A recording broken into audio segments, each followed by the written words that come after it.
నమస్కారం. ఘంటారావానికి స్వాగతం. ముందుగా ప్రధాన అంశాలు.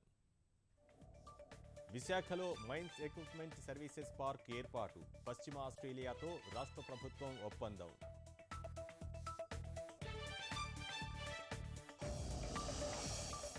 భవన నిర్మాణ అనుమతులకు ఏకగవాక్ష విధానం. మంత్రివర్గ ఉపసంఘంలో సమావేశంలో ప్రతిపాదన.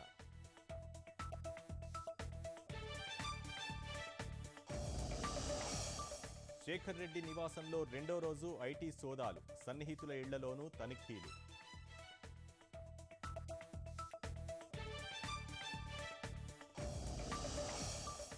హైదరాబాద్ నానక్రామ్గూడ దుర్ఘటనలో ముగ్గురు మృతి. భవనం కూలిన ప్రాంతాన్ని పరిశీలించిన మంత్రి మృణాలిని.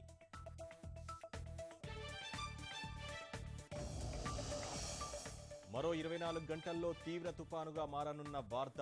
12న నెల్లూరు కాకినాడ మధ్య తీరం దాటే అవకాశం.